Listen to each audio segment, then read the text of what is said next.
a speech. He is the chairman of the African People's Socialist Party out of St. Petersburg, Florida, and we was young comrades in that movement, and we wanted to share his voice. If you don't hear but 50 seconds of the album, we wanted you to hear him first.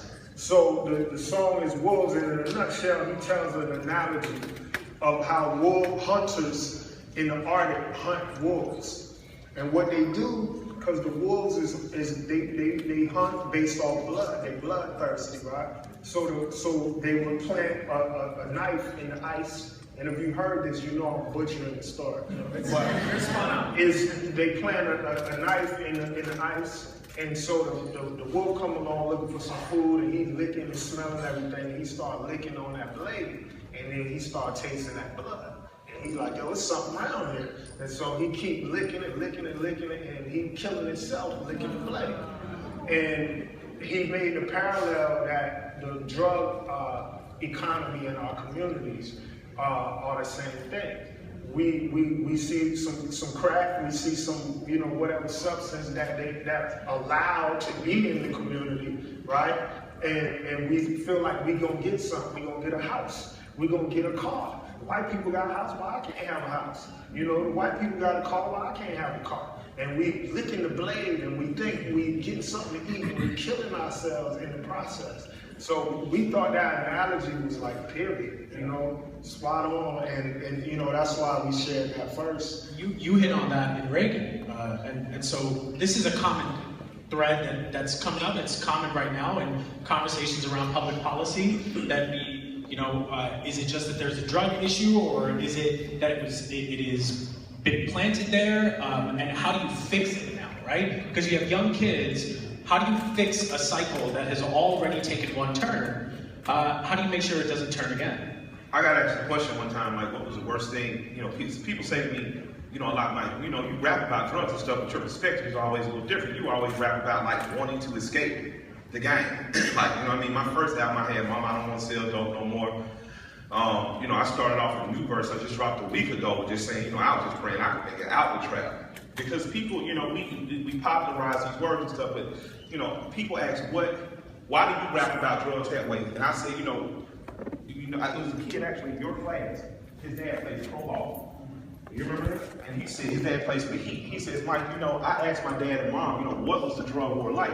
You assume when you grow up with something everybody knows. Like when I asked my grandmother, if y'all didn't buy soap, what'd you do? She said, you made potash soap. I asked her enough times, she finally showed me, this is how you make soap. Shut up asking me questions. And this kid asked me, what was the era like? And I said, why was it so bad? And it hit me for the first time when I was in Dr. Wright's class, Dr. Wallrigh's class, that the worst thing about the drug war was it made us treat one another as masters had treated us. That was the worst thing about the crack era. It wasn't the fact that our people were getting on cocaine, it wasn't the fact that our children became exploited economically. It was for the first time morally, we treated each other in a master and servitude role, in a vicious and vile way. And we did that because we were allowed to, because you dropped your integrity. And I'm not just talking about the people who were addicts. As a dealer, you lost your integrity. That story that he told about wolves affected me deeply, because I realized that the bait that would get left on the blade, or the smell that would get left on the blade, would soon be your own blood. And not only would you be bloodthirsty and killing yourself, other wolves at some point are going to attack you because you got weak. And what I realized is, when in Reagan, I said, the battle of the bullets, freedom of some bullshit, will we ever do it big or just keep settling for little shit? As black people, we're settled for little shit far too long. As poor, depressed people, I get paid to go around and speak in front of white intellectuals and white students and stuff, and I'm often asked, well, what can we do to help? Well, if you're in a white university and you're asking me what you can do to help, you can go out and mentor a child that does not look like you. You can take a black child, you can take a brown child, and it is your job to make sure that your place in this university, your seat is replaced by a child that's not of your culture. They often think I'm telling them that because I want them to simply help the child be educated.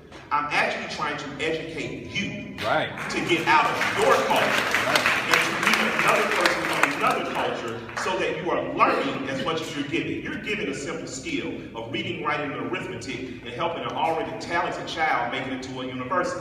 But what you're getting is compassion and empathy and understanding and the ability to organize and help others. I tell them that that's your job. Now, when I get in the real big rooms, like my management company, and the real rich white folks, God bless their soul, and they say, well, Michael, what can we do? Because we're not going to go to the hood and get into no child. And I tell them straight faces, I'm telling you now, if you want to help black people, then take your scholarships and send a black child to an historically black college or university. That's what you do. And I don't mean go make money in Morehouse and spell. I mean find a Tiba, find a Kiba, find a Coy, find a Sean, find a kid that's marginal with a C+ or a B-. Sit down with their parents and say, we're going to help this kid get their grades up the last 2 years of school, and their payment for their college is underwritten by me. Prove it, or stop asking me what the fuck to do. Yeah. That is college, what I say.